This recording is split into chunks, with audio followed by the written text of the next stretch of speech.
Hello and welcome to another episode of the Molten Truth.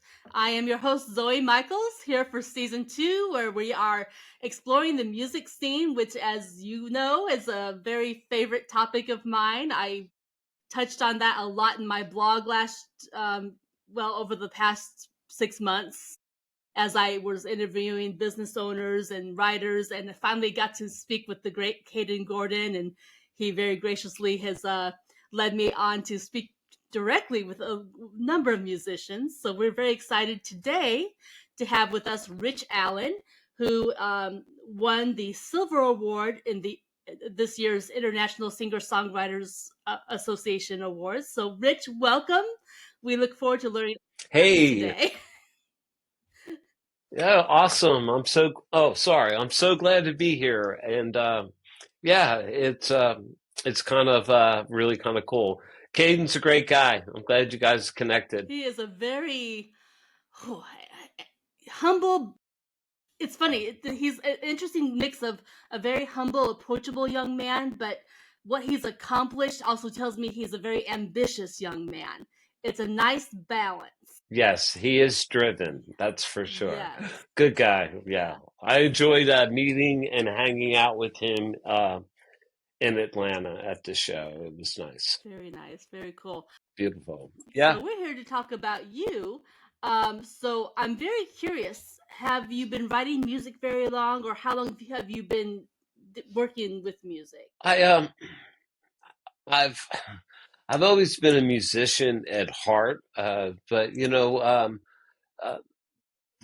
life gets in the way. Let's just say that. And after 2020, COVID, I had all this extra time, and my perspective on life kind of changed and everything. So I said, I got the time. Let's get back into what I used to do in high school and what I've kind of fooled around with, through the years. And I got serious during COVID. I went to Nashville, recorded a bunch of songs that I had already had written, and then got serious about performing again and writing. And that was 4 years ago, almost 5 years ago. I just today, it's funny, I was running late. I just finished up tracking all the strings for an upcoming album that's coming out next year. And so I,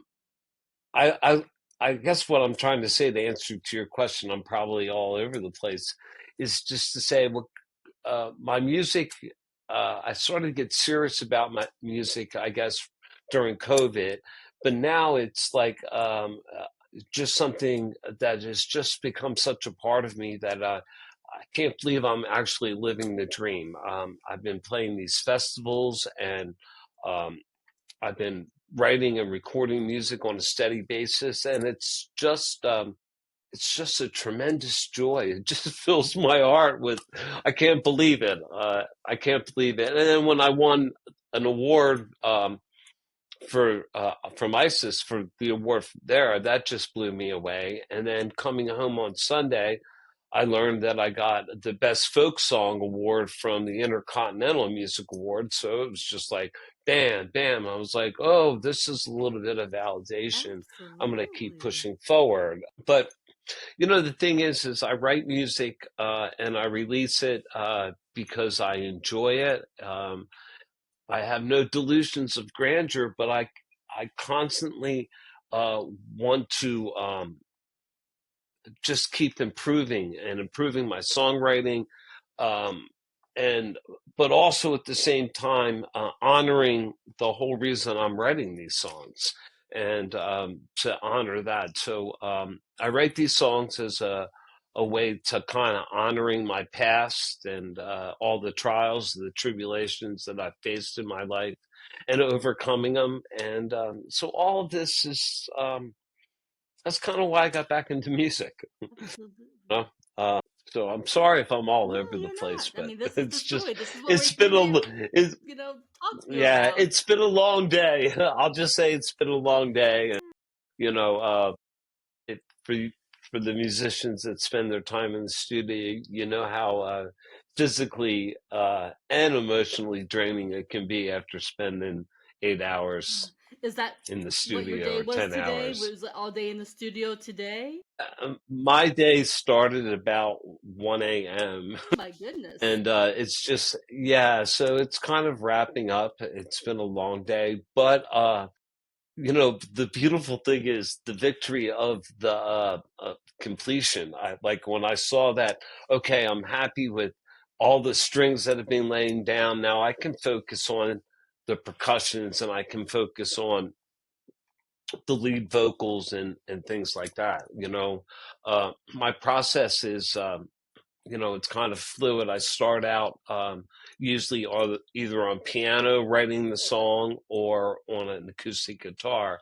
This particular album has no piano whatsoever. It's just completely string instruments, vocals, and percussions. This was intentional for these 8 songs, and so it's always fun to see progress. And then I listen to the songs, and then to the point where I'm probably going to be sick of them when it's finished. But Yeah. um, what I'll do now is I've tracked all the strings, and I did a kind of a board mix, and the same thing with the scratch track of vocals, and then I'll just kind of listen to it to make sure everything's where I want it, kind of, and then decide what other instrumentation it needs and whether or not I want to stick with the original lyrics or if something else pops into my mind. Sure. So, So when so that was my day. absolutely.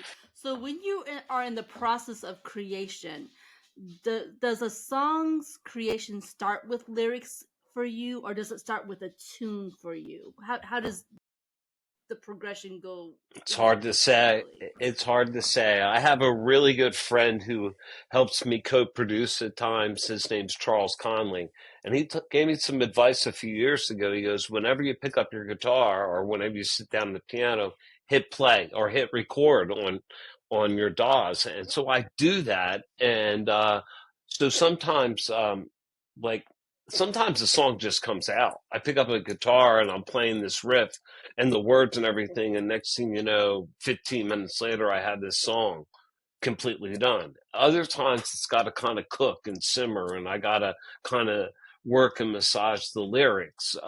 So sometimes it starts with lyrics if I'm in a writing mood, and or I come across an idea or a phrase or an interaction in life that I say, oh, that's a good idea for a song. So I'll write it down and then try to build a song around it, and um, then try to figure out the music or write music for it. And what type of chord progression do I want? A deep, sorrowful chord progression? Do I want a happy uh, chord progression, or do I want something stoic?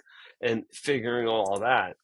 I would say it's always easier to write the music just noodling around and jamming on the piano or the Mhm. guitar and then trying to figure out words later because the music's Yes. there. And if you can kind of, but it's voicing, it's voicing the melody right and then making sure it all falls together.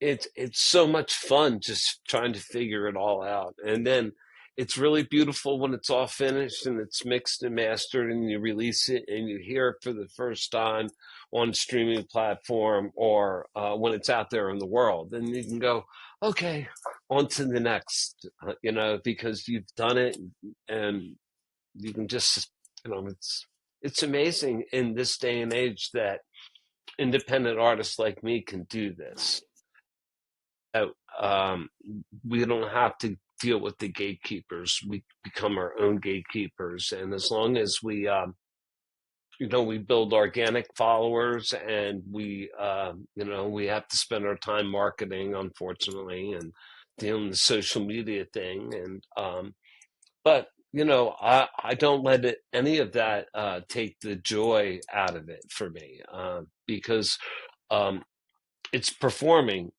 that um, that I like, I enjoy. So when I get to do a festival as a songwriter, singing my own music in front of people and seeing it received well or not received well. Either way, I don't care because it's all an exchange of energy. Um, I say, wow, this is what I wanted to do my whole life. And now I'm at a point that I can do this because, this is how I'm going to spend my retirement. I'm just going to play music until they wheel me off the stage. Absolutely. And that's one thing I have to say. So, I almost envy you as a musician in that, where as a writer, I write a book and it may get into a person or a few people's hands. They have to spend hours reading my book to get anything out of it and to say, yes, I enjoy it. Where you can write a song and within a few minutes, not just one or two people, but dozens or hundreds potentially can hear it all at the same time and have that instant, ooh, I love this song reaction. You know, there's a certain advantage well, to I that. mean, yeah, I mean, I guess you could say though it's too much instant gratification. I don't know. Uh, I don't know. There's something to be said in the art of all of it. Just like a beautiful painting, you walk in and you look at a painting, and you can look at it for a very long time and study it, and you're going to find different things in it each time. And um, the same thing with a story. You read that story, and if you read it again, you're going to pick out things you didn't pick the first time. It's just human nature. True. And the same thing happens with music. So I try to do that with my songs. You're going to find little Easter eggs tucked here and there throughout the lyrics or throughout the melody or the instrumentation of my songs that will hopefully speak to the listener, and they'll hold on to that. There's truth So to that. That's yeah, truth to that. so that's kind of where I come from is when I put on that artist cap, and I'm so thankful that I've learned how to quiet the noise of the world so that I can get into the creative zone and create. Life wasn't always like that, so I'm thankful I was able to kind of figure all that out eventually. Absolutely. Now, you Yep. mentioned you co-produced some of your music with that fellow whose name you gave a moment ago, and I didn't write it down, so I Yeah. apologize to that person. Yeah. But when you do, it sounds like you also perform live. So, do you have a few people you play with, or what do your live performances? What does that consist of? So my live performances sometimes will consist of a full band. But here's how that works now. I used to have a band, and now I find it easier to hire a band behind me. So basically, if I'm doing a big show that requires, I will hire players, and then we'll rehearse, but they work for me instead of a band type of where you have to deal with the hierarchy and who is in charge and egos and all that stuff. When you're paying somebody to do what you want them to do, and you pick the right, of course, performers, uh, it clicks. So that's how I do that. But lately, I've been doing just singer songwriter festivals. And I enjoy those, so I do them by myself with just my acoustic guitar. It's less equipment. I can be more personal and interact and grow my fan base that way. So I do enjoy that. As far as like when I say that I co-produce with Charles, basically I record all my tracks and I get all my instrumentation together, and then I send all my tracks to him, and he mixes and masters them. So I always give him a co-produce byline because I always say that he kind of takes what I give him and he cleans them up and he polishes them up, and when he gives me back this mixed and mastered version of my song, and him instantly understanding what my intention was behind it, I just say, I just got to give the guy mad props and credit. So that's why I say that. And Absolutely. he's an amazing artist, and he's available I mean, he's on Sound Better and I think a couple of other programs. So he is available. I mean, that's what he does for a living. He's a sound engineer. So um, I'm very fortunate to have that connection, and as well as the connections that I made in Nashville and in Atlanta, and you know, the musical brotherhood and sisterhood is an amazing. It's an amazing community, and especially the communities like ISIS or New Artist Spotlight or the Singer Songwriters Circle. These different communities that I'm involved with other singer songwriters. It's just amazing. The camaraderie, the collaboration, the um, the spirit of everybody's pulling for everybody else. I just love it, and I enjoy that stuff. I mean, it also makes this a little bit easier because you're not dealing with when I was in younger bands during the younger years way back when, and you were dealing with egos and bands that would be jealous of other Mm-hmm. bands, and nobody really got it. Yeah. So it's so refreshing to be at a point where none of that crap matters. It doesn't. And and again, I put myself around like-minded people, so that also validates me as a songwriter, and it also respects and honors the art for them as well as myself. Absolutely. Yeah, that's one of the things I've been appreciating, and I don't know if it's just specific to the indie writers and the indie artists, or if it's just, again, the time we're living in, but I've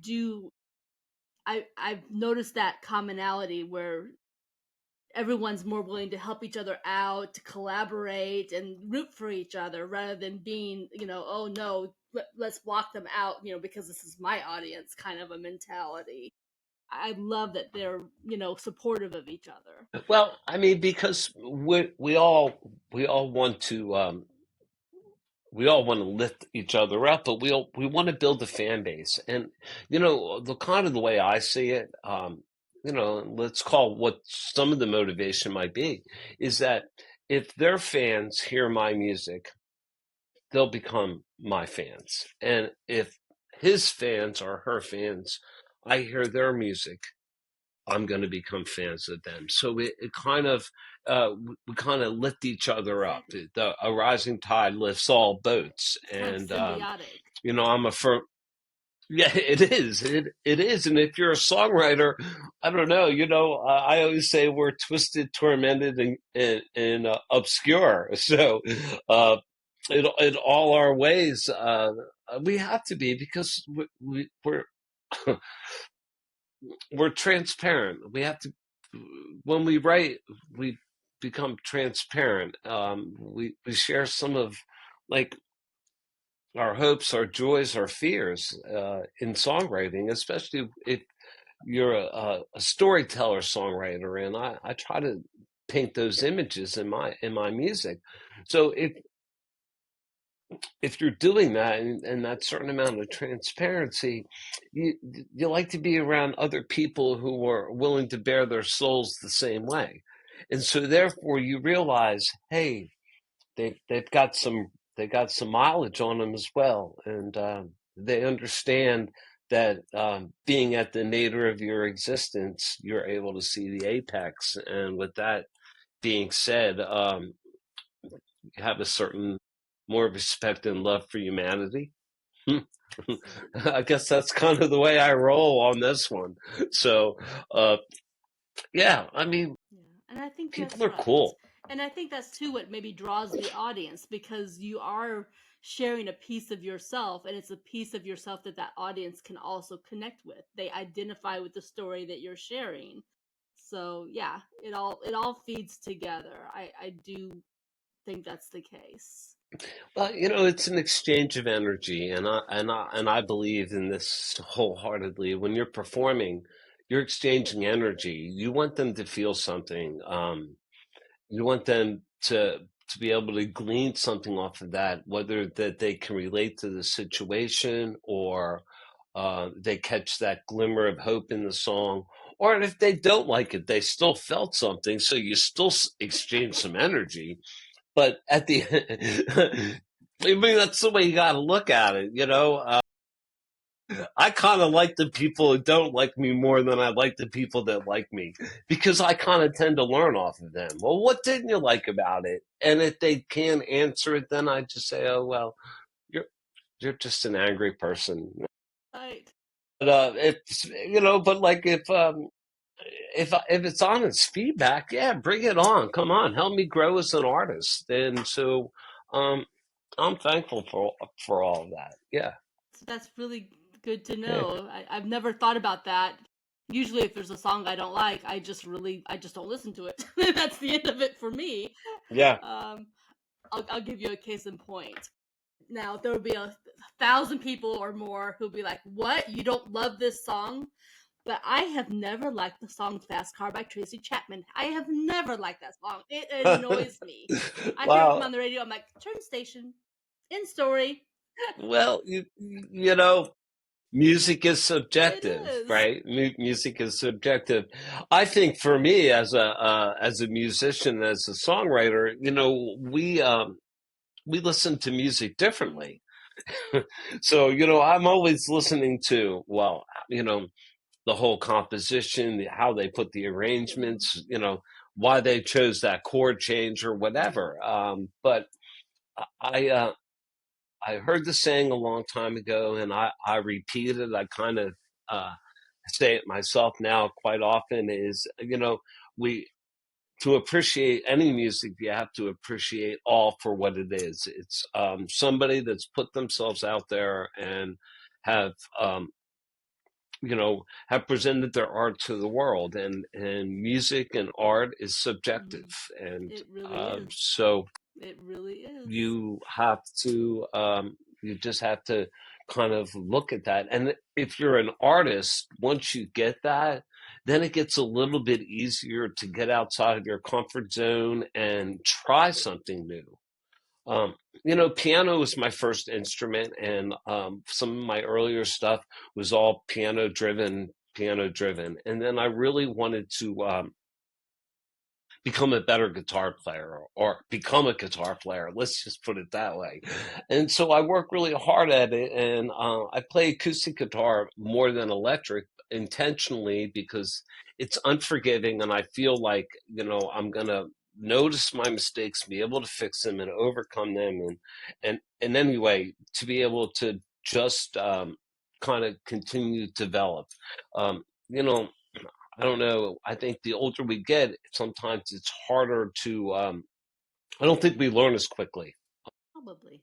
So as like, I think that for me, sometimes I feel like when I'm playing guitar, I just um, kind of hit this plateau. But that was also the reason I wanted to push myself out of my comfort zone and create this next album that was all guitar and featuring all string instruments. Yeah. It's kind of brave. We'll see how it works. Absolutely.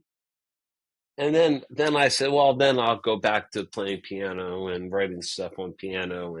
But I wanted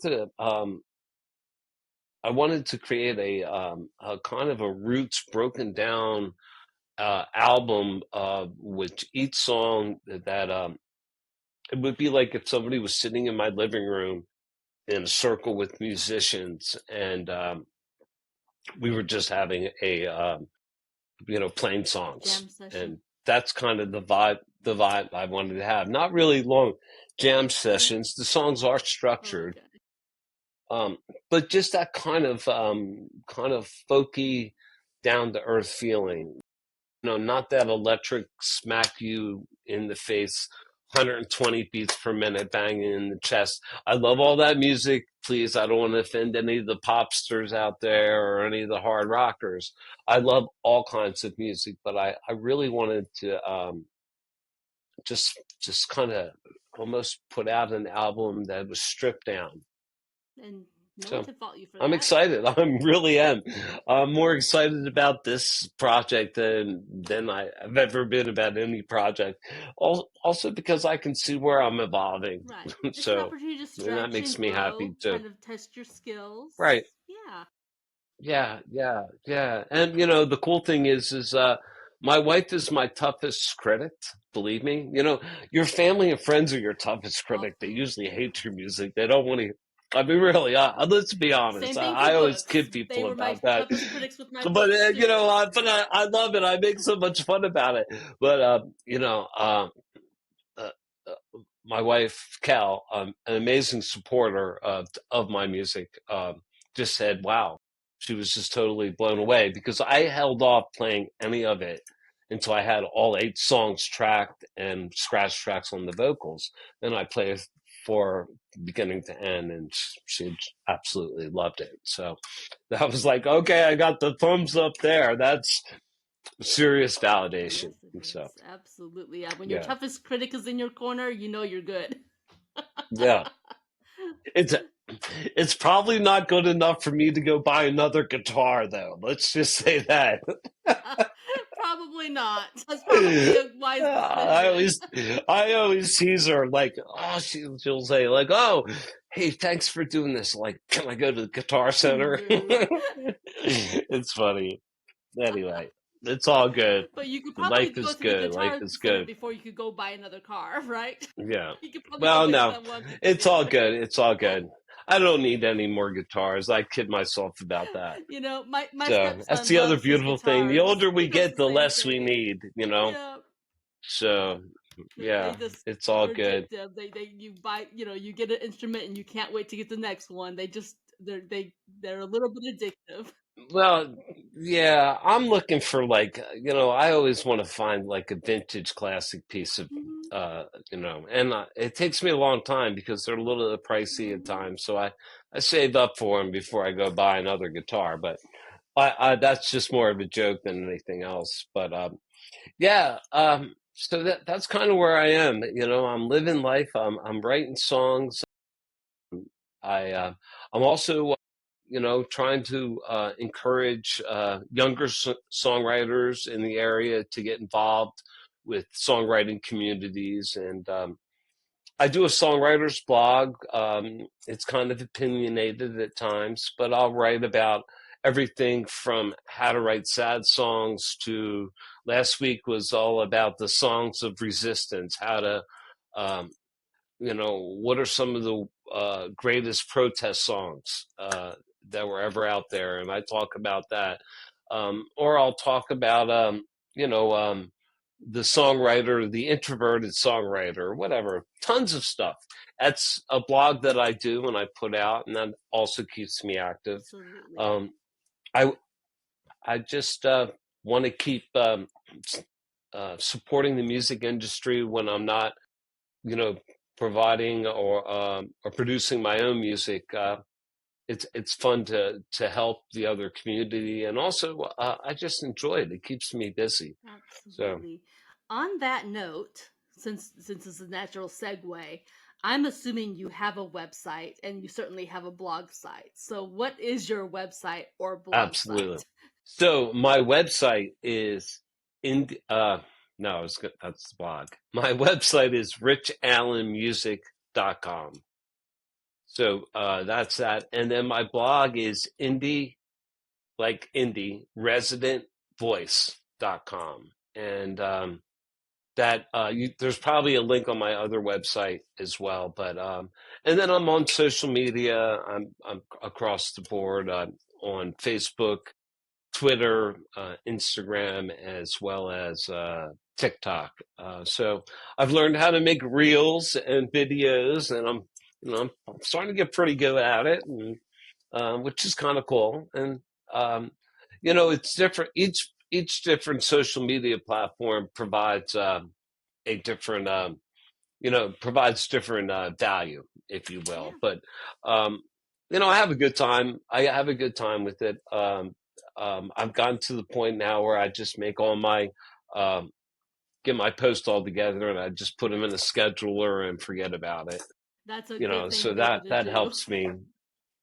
Thank goodness for that level Yeah. of technology So because it gets time consuming trying to do the individual posts otherwise. The person could go crazy trying to be yeah, online all and the time.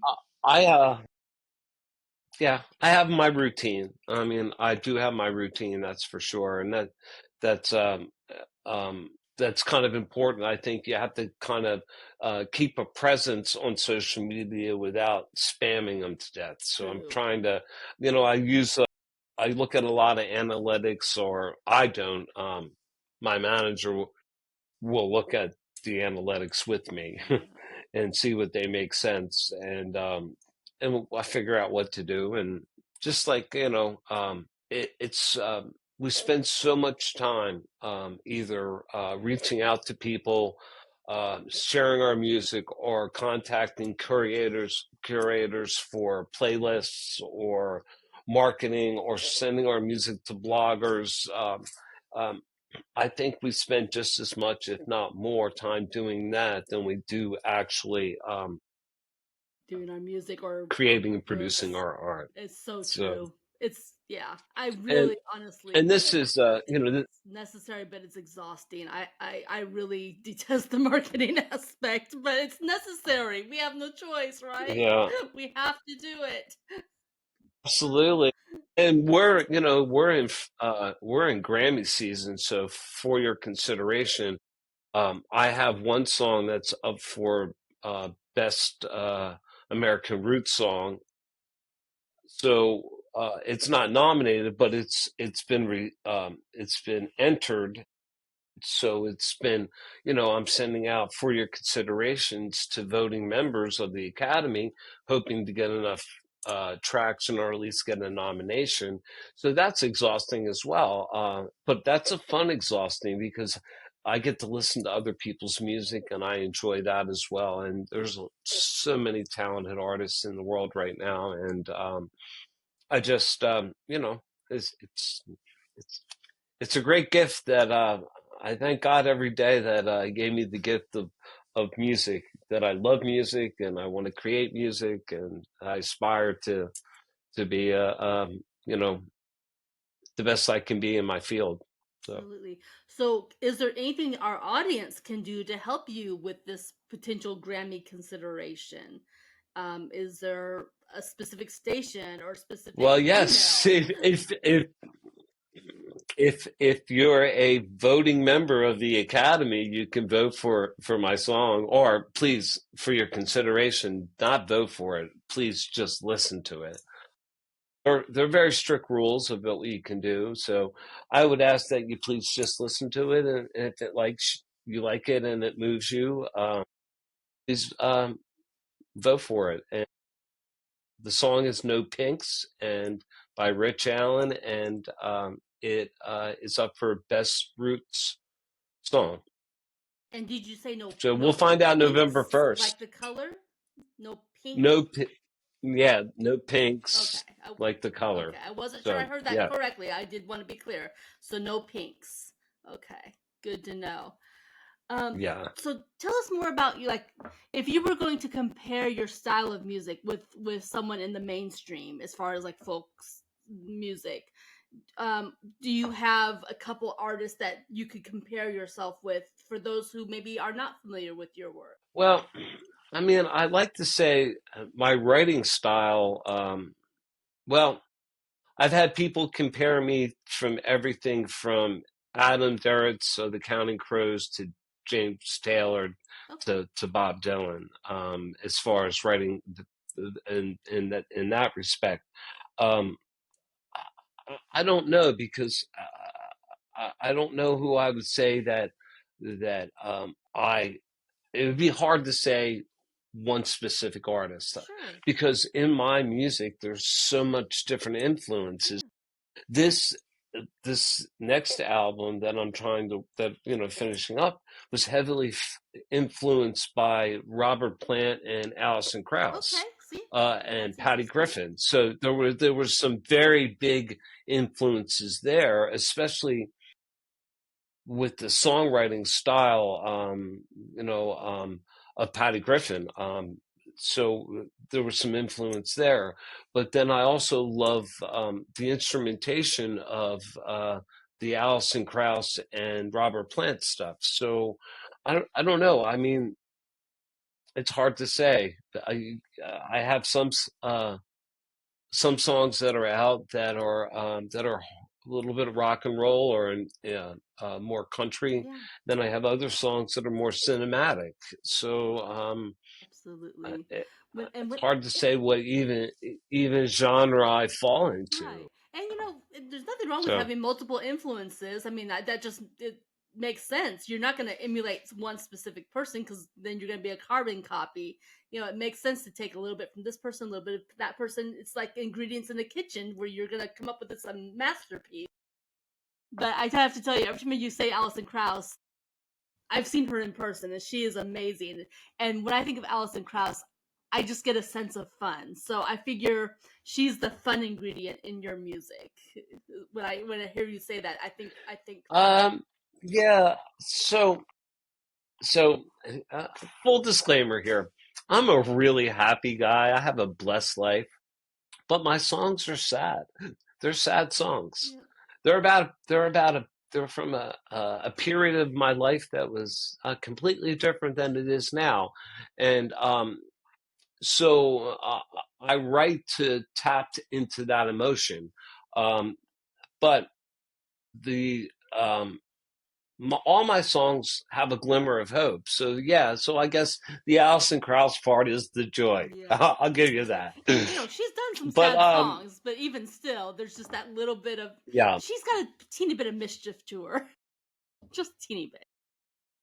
uh, amazing artist. Yeah. I mean, there's so many amazing artists out there, and there's so many indie artists out there that people need to just check out. I mean, that's the thing. When you listen to what's on the radio, iHeartRadio or Pandora, some of the mainstreams, that's what the tastemakers, the people with the big marketing bucks want you to hear. Yep. But when you go and you check out these indie playlists, or you go to a local show and see a singer songwriter, that's where you're going to see the true art, in my opinion. You know, spend the money instead of spending $500 or $300 to go see a concert. Go spend $10, tip your waiter or waitress, have a pizza, and listen to some great local music. You'll go home with a fat wallet, a full belly, and a happy, sense of supporting independent artists, and hopefully a smile on your face. So Absolutely. that's what I say. Yeah. Support local music, support indie artists. Exactly. Some Yeah, I mean, creativity. Yeah, that's the thing. I mean, it's not that I don't enjoy a lot of the mainstream music. I mean, there's a lot of good songs out there, but they are chosen by the corporate people, and it's just they fit in this one little narrow box, and you just get what you get, and you get it over and over and over and over and over again to the point of like, oh my goodness, I'm sick of this song. So we don't really get to hear these yeah. fresh, refreshing, even from the mainstream artists. I think I was telling one of the other artists the other day that even with a mainstream artist, you hear one or two songs that fit this mold, but some of their best stuff is still on the CD that you never get to hear on the radio unless you happen to buy the CD. And then it's like, here's this perfectly brilliant song. Why is that not the one on the radio? So yeah, the indie artists, at least you Well, guys can I choose grew what up. you put out there. Go ahead.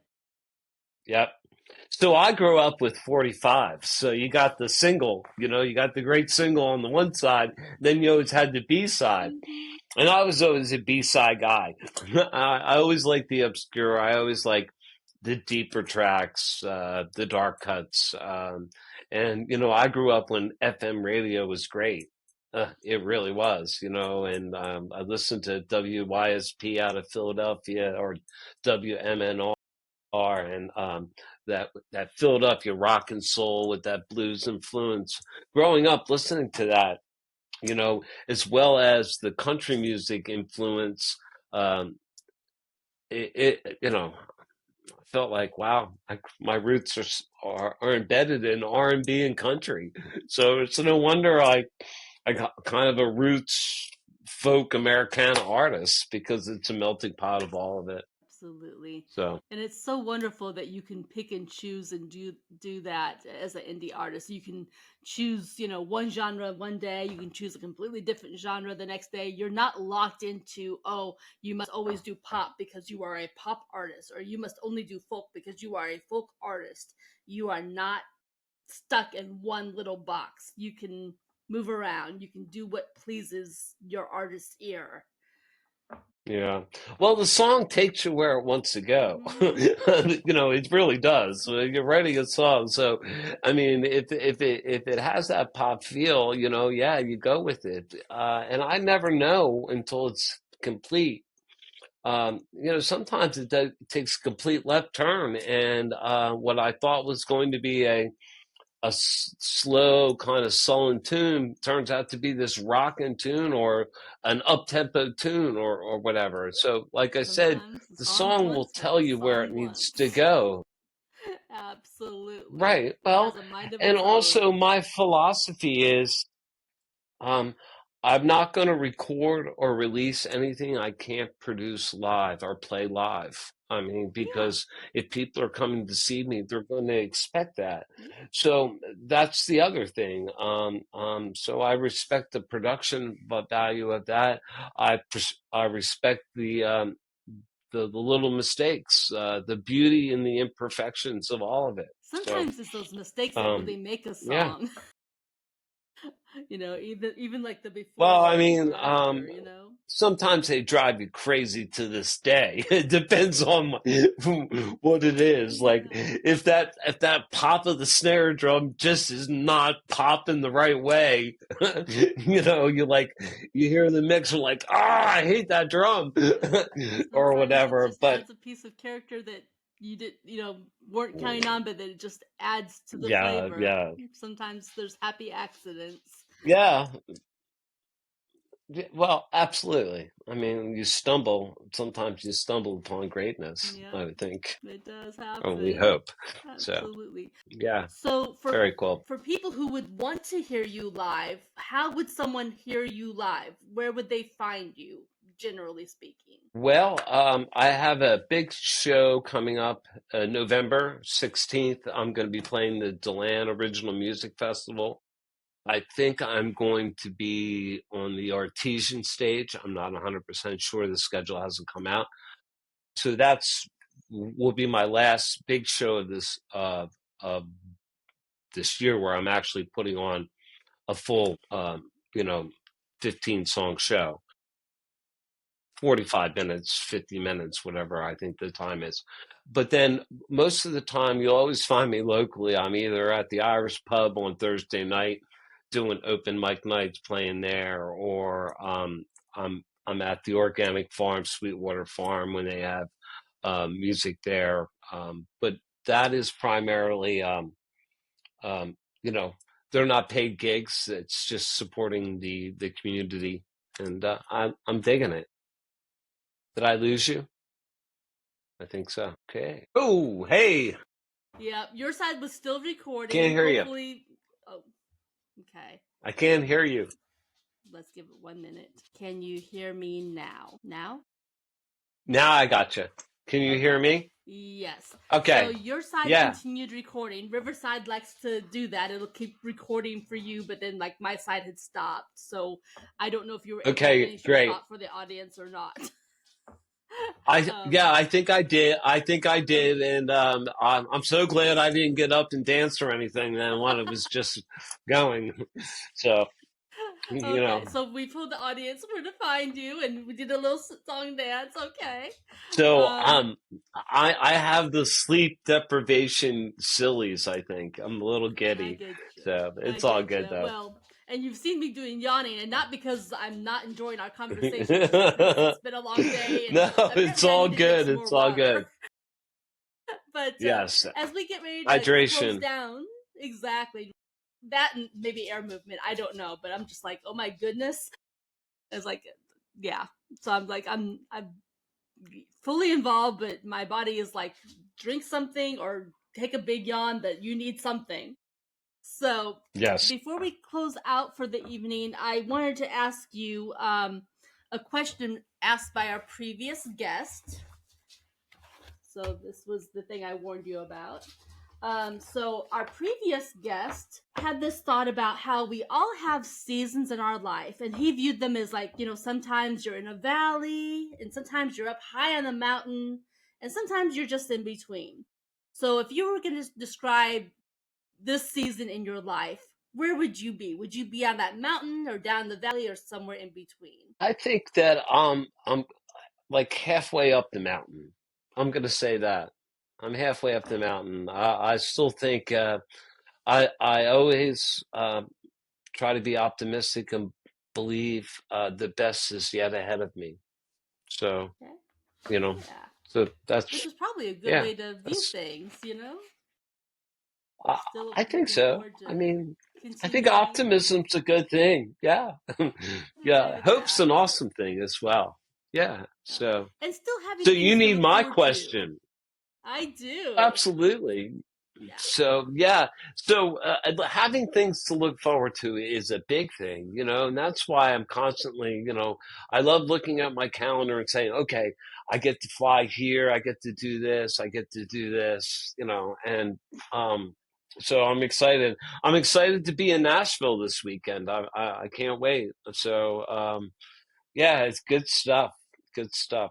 So my question is very simple. Who is your biggest, biggest fan? Okay. So Simple question. yeah, like All right. who supports them? Everybody has one. I have one that has been my longest fan, and this person gets my music before anybody else. I love She that. gets the T-shirts, she gets the flash drives, all of it, and she's a good friend. Her and her husband came to all my shows, and so who's your biggest fan, and how do you acknowledge them? There you go. Ah, We'll okay. throw I that love in. that part. And how do you acknowledge them? That's a very important thing because, you know, it's nice to have that support, but sometimes it is nice to show that gratitude. And how do you acknowledge them? How do you acknowledge them? Great. Well, I've appreciated having you with us this evening. I hope our audience will have enjoyed our recording.